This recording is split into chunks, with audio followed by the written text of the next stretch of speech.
three key points. We're going to be, 25 minutes, half an hour or so walking through this. What I want to start with is the case. Like, what is it that's happening in our world? What are we learning? What are we understanding? Who's paying attention to those things that's really elevated this whole use of people data beyond the kind of classic reporting of how many people completed their performance reviews, how many people filled in the engagement survey, to what does this tell us about the likely revenue? What does this tell us about likely customer impact? What does this tell us about decisions we need to make in order to make our business successful? So what's been driving the case? Then we're going to look at this in motion. We've got some technology set up. We're just going to show you how the state of the art, what's possible, how we actually go about doing that, and then looking at how this scales out across a business. One of them really, like money, people are kind of everywhere in a business. So one of the elements of how the most advanced groups, the groups that have been leading this for a long time, is working, is they're building this out across their organization. So let's jump right in.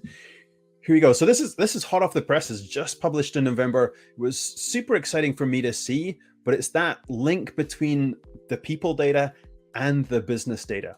This is a piece of research by a company called BlackRock. They are an investment firm. They look at putting money into the market to work out whose stocks should I buy, whose stocks shouldn't I buy, what's going to go up, what's going to go down.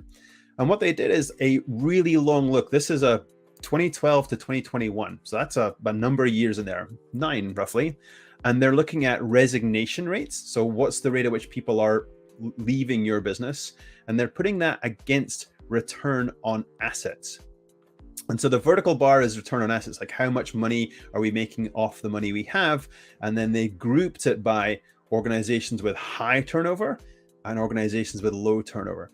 Those of you who are used to understanding charts and have a quick eye, we'll look at quintile 2. So that's the group that are in the top 80% for a low turnover. They aren't the very best, they're the second best.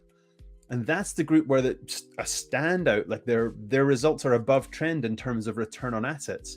And so what that's telling an investor is I need to pay attention to resignation rate.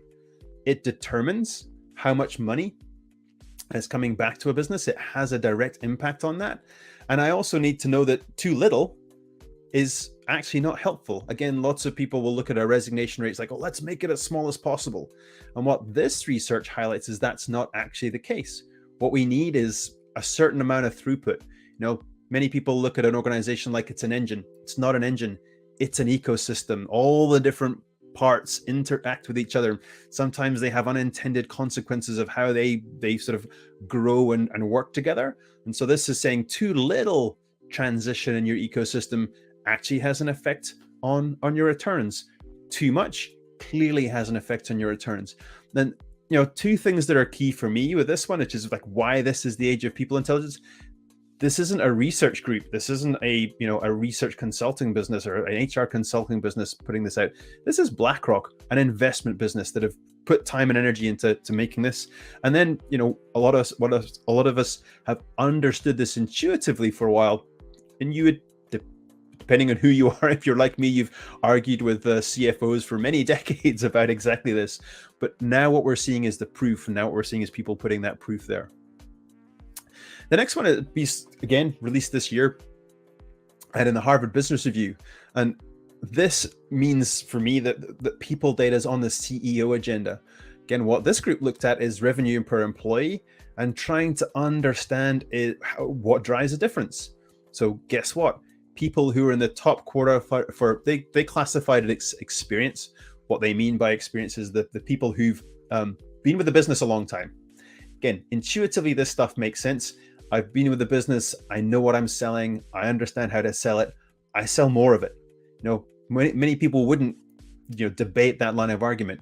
But what these researchers are detecting and why this is vital to a CEO is that this has up to a 50% difference in your revenue per employee. So all of us are heading into hard economic times. All of us are questing for that.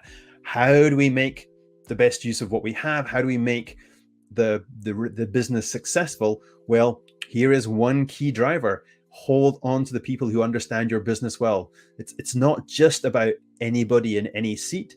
It's actually about the right bodies in the right seats and with up to a 50% difference in terms of those drivers. And this summed it up for me is, again, like, why are we saying this is the age of people intelligence? Because people like BlackRock, people like Larry Fink, who's the CEO, who have a significant influence on SEC regulation, significant influence on how money is deployed against share prices and can move markets, are viewing people data as absolutely essential in their decision-making process.